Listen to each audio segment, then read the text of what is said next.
எல்லாருக்கும் வணக்கம். நான் உங்கள் டாக்டர் ரமேஷ் பேசுகிறேன். போன வாட்டி நம்ம வந்து பேட் ஃப்ளூ பறவை காய்ச்சல் பற்றி பார்த்தோம். உங்களுக்கு வந்து ஒரு அவேர்னஸாக இருந்திருக்கும். இன்றைக்கி நம்ம வந்து ஹார்ட் அட்டாக் பற்றி பார்ப்போம். நிறைய பேருக்கு ஹார்ட் அட்டாக் எப்படி இருக்கும், அறிகுறி எப்படி இருக்குன்றது நிறைய டவுட் இருக்குது. அதை பற்றி நம்ம இந்த வீடியோவில் பார்ப்போம்.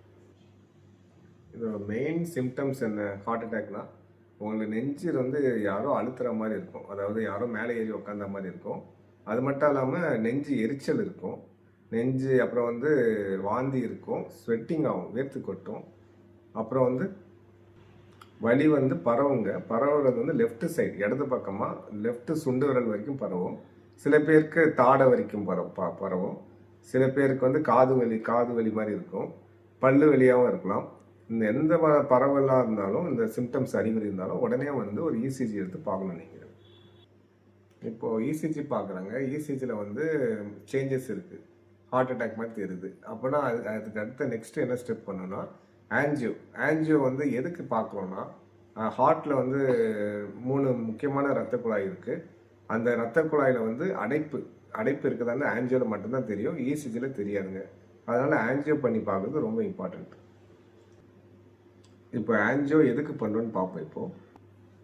இப்போ பார்த்தீங்கன்னா இப்போ வந்து இதுதான் ரெட் கலராக தெரியுது பாருங்கள், இதுதான் வந்து ரத்த குழாய். நீங்கள் ஆன்ஜியோன்றது ஒரு டை இன்ஜெக்ட் பண்ணுவாங்க தொடையிலையோ கையிலையோ.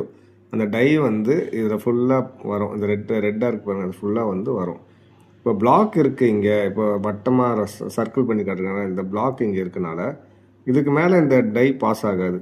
அது அப்போ வந்து நீங்கள் வந்து ஒரு ரத்த குழாயில் 2 3 பிளாக் இருக்குதுன்னு கண்டுபிடிச்சிக்கலாம். இப்போ வந்து 1-2 பிளட் வெசலில் பிளாக் இருந்தால், இப்போ வந்து ஒரு பிளட் வெசலில் ஒரு ரத்த குழாயில் 2 ரத்த குழாய் பிளாக் இருந்தால் ஆன்ஜியோ பண்ணிவிட்டு ஸ்டென்ட் வைப்பாங்க. இதே வந்து 3 ரத்த குழாயில் பிளாக் இருந்தால் பைபாஸ் ஓப்பன் ஹார்ட் சர்ஜரி தான் பண்ணணும், ஆன்ஜியோ பண்ண முடியாது. ஸ்டென்ட் வைக்கிறது ரிஸ்க் தான். இந்த வயசு அந்த வயசுன்னு இல்லைங்க, எல்லா ஏஜ்லேயும் வருது. ஸோ எல்லோரும் காஷியஸாக இருக்கிறது ரொம்ப நல்லது. இப்போ வந்து ஹை ரிஸ்க் பேஷண்ட்ஸ் யாருக்கெல்லாம் ஹார்ட் அட்டாக் அதிகம் வரும் அப்படின்னா, ஃபஸ்ட்டு வந்து ஹெரிடிட்டரி, பரம்பரையாக அவங்க அப்பாவுக்கோ அவங்க தாத்தாக்கோ ஹார்ட் அட்டாக் வந்து அவங்க வந்து ஃபஸ்ட்டு ஹை ரிஸ்க்கு.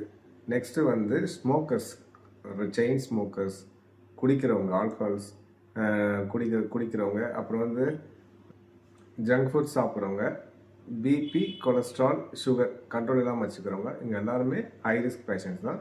இவங்க எல்லாரும் கட்டாயம் வந்து செஸ்ட் பெயின் வந்து கொஞ்சம் அவேர்னஸாக இருக்கணும். ஹார்ட் அட்டாக் ப்ரிவென்ஷன் எப்படி தடுக்கிறது பற்றி நெக்ஸ்ட் வீடியோவில் பார்ப்போம். Thank you all. நன்றி, வணக்கம், டேக் கேர்.